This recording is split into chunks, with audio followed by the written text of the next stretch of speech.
Selamat pagi Bapak Ibu semuanya. Pada kesempatan ini kami akan coba mengajarkan bagaimana cara untuk mengajukan SKP yang telah selesai dikerjakan. Pertama sekali kita login dulu di aplikasi e-kinerjanya. Silakan masukkan user seperti biasa dan password masing-masing. Nah, bagi yang sudah mengerjakan SKP, akan terlihat tampilan seperti ini. Bagi yang sudah selesai menyusun rencana hasil kerjanya,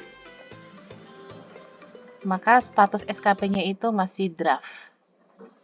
Pada saat ini saya akan coba mengajarkan bagaimana cara mengajukannya. Yang pertama, klik detail SKP. Lalu, ajukan SKP.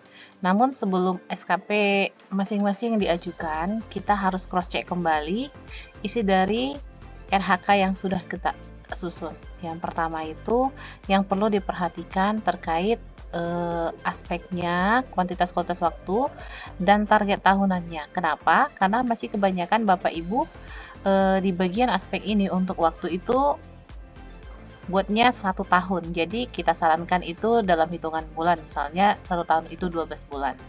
Nah, selanjutnya bagian lampirannya. Bagi yang belum menyusun atau mengisi bagian lampiran, silahkan diisi dulu. Kalau semuanya sudah di cross check dan sudah benar, silahkan Bapak Ibu klik ajukan SKP.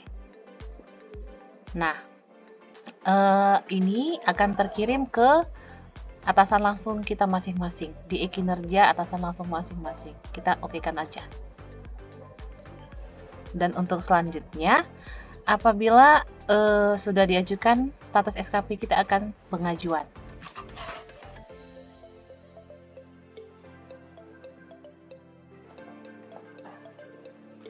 Di tahap ini, kita akan coba login ke akun atasan langsung. Loginnya seperti biasa, masukkan username dan passwordnya. Untuk akun atasan langsung, di sini statusnya sudah pengajuan, berarti sudah mengajukan juga ke atasan langsung yang bersangkutan. Tujuan untuk login ke akun atasan langsung ini untuk mengubah status dari bawahan yang sudah mengajukan SKP-nya. Caranya, klik SKP bawahan. Nah, setiap atasan langsung akan memeriksa masing-masing SKP bawahannya. Di sini ada 1, 2, 3, 4, 5, ada 6 SKP bawahan yang sudah diajukan. Dan statusnya sudah ada yang persetujuan, namun masih ada yang pengajuan. Yang perlu kita rubah statusnya sini yang masih pengajuan. Caranya, klik detail, edit status. Nah, sebelum atasan langsung kita melakukan persetujuan terhadap SKP masing-masing bawahannya, atasan langsung kita berhak untuk memeriksa atau cross-check kembali SKP yang sudah kita susun. Kalau misalnya sudah sesuai, kita lanjut ke yang perilaku kerja. Nah, di sini ada 7 poin terkait untuk perilaku kerja, yaitu core value ASN yang berakhlak. Apabila masing-masing atasan langsung memiliki ekspektasi khusus terhadap bawahannya, boleh diisikan di sini. Caranya, klik edit di masing-masing poin perilaku. Misalnya yang berorientasi pelayanan. Klik edit. Kalau misalnya ada ekspektasi khusus pimpinannya, boleh diisikan. Kalau misalnya pun tidak ada, tidak apa-apa. Tapi kita akan coba untuk mengisi contohnya 1. Terkait orientasi pelayanan, misalnya terbuka terhadap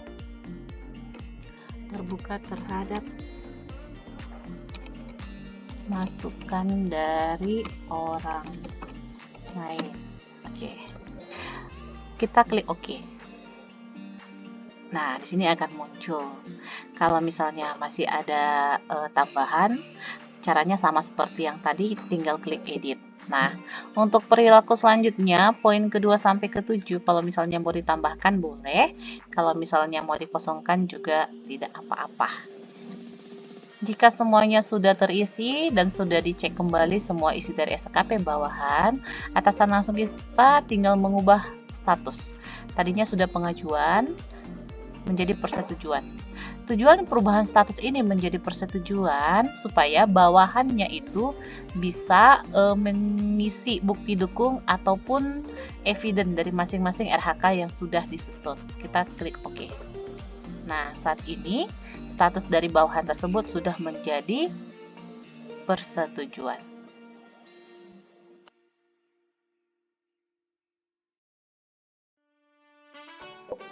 Pada tahap ini, kita akan ajarkan bagaimana cara mengisi rencana aksi dan bukti dukung pada aplikasi e-kinerja.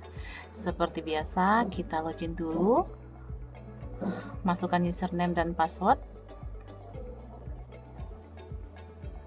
Nah, untuk dapat mengisi rencana aksi dan bukti dukung, kita harus perhatikan dahulu status SKP kita masing-masing. Bagi Bapak Ibu yang sudah berstatus persetujuan, sudah mendapat persetujuan dari atasan langsung masing-masing, maka bisa mengisi rencana aksi dan bukti dukungnya. Caranya, klik penilaian. Di bagian penilaian ini ada dua bagian, yang pertama pelaksanaan kinerja dan pemantauan dan evaluasi. Untuk SKP kita ini kan periodenya itu untuk 1 tahun, maka setiap bulannya itu kita harus mengisi rencana aksi dan bukti dukung sesuai dengan rencana hasil kerja yang telah kita susun di awal. Ini untuk bulan Januari, Februari, Maret, sampai Desember. Yang perlu kita ingat Bapak Ibu semuanya, batas pengisiannya itu sampai 31 Desember 2023. Jadi, lewat dari batas yang sudah ditentukan, Bapak Ibu tidak bisa lagi untuk mengisi rencana aksi dan bukti dukungnya. Nah, untuk langkah selanjutnya, kita klik rencana aksi. Tampilan untuk mengisi rencana aksi seperti ini. Rencana aksi ini berdasarkan rencana hasil kerja yang telah kita susun tadi. Misalnya seperti punya saya, terlaksananya monitoring dan evaluasi disiplin pegawai. Jadi rencana aksinya itu kita misalkan kegiatan apa yang kita lakukan dalam melakukan monitoring dan evaluasi disiplin pegawai. Saya contohkan misalnya kita klik tambah rencana aksi, melakukan monitoring, kita ketikkan saja melakukan monitoring dan evaluasi kehadiran ASN berdasarkan presensi online. Lalu selanjutnya kita klik OK. Nah, akan muncul seperti ini. Kebetulan untuk RHK saya selanjutnya sudah terisi, namun caranya sama seperti yang sudah saya jelaskan tadi. Kalau misalnya rencana aksinya lebih dari 1, boleh diklik tambah. Kalau misalnya ada yang mau diperbaiki dari rencana aksi yang sudah dibuat, kita bisa klik edit.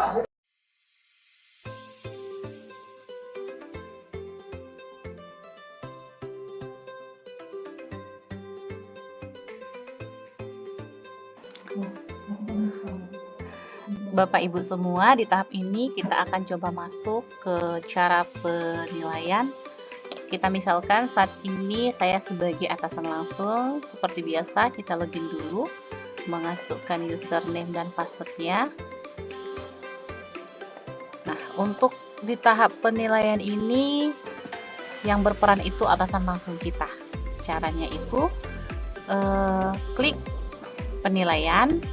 Nah, di bagian penilaian ini ada dua bagian. Yang pertama, pelaksanaan kinerja dan pemantauan dan evaluasi.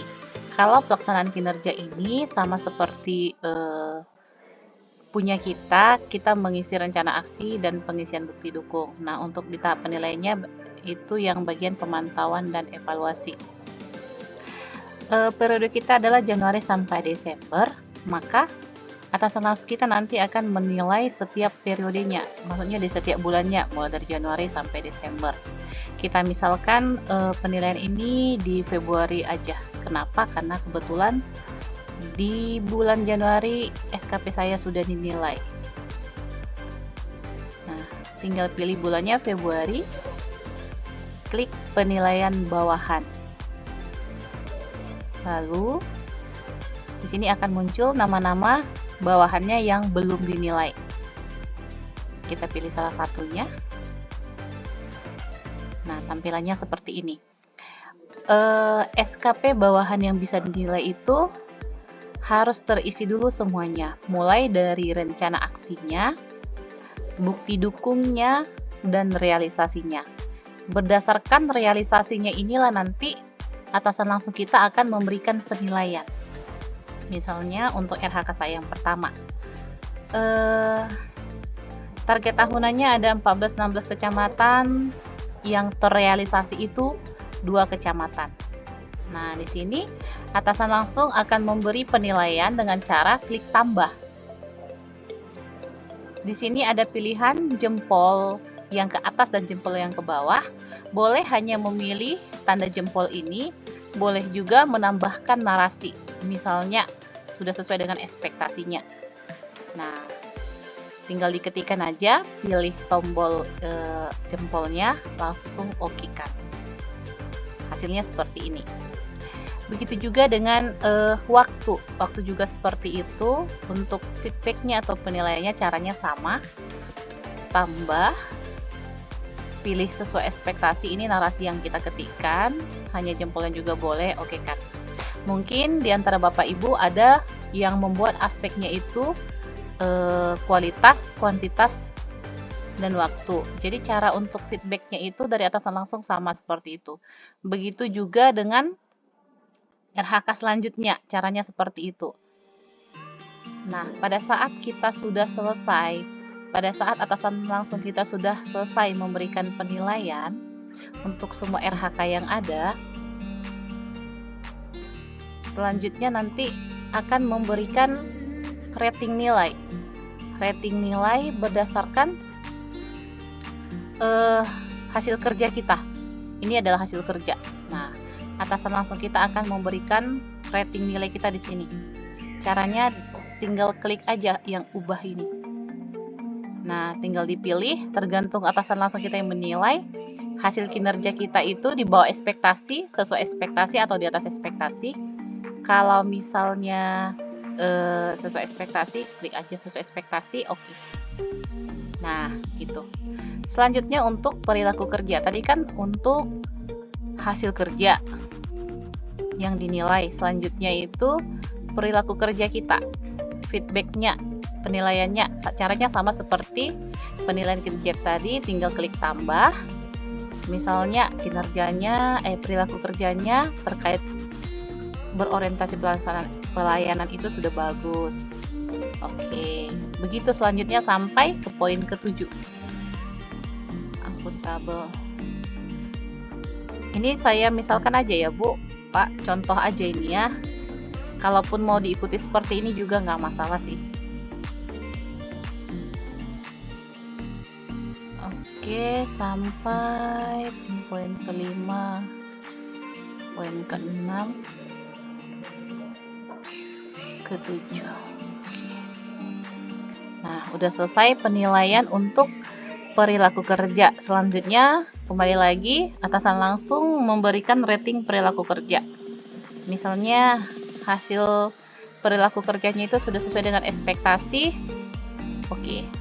Nah, kalau nilai hasil kerja kita sudah ada ratingnya sesuai ekspektasi, terus perilaku kerja juga sudah sesuai ekspektasi, maka di sini akan muncul predikat kinerja baik. Nah, begitulah cara pimpinan kita memberikan penilaian terhadap kinerja kita dan perilaku kerja kita.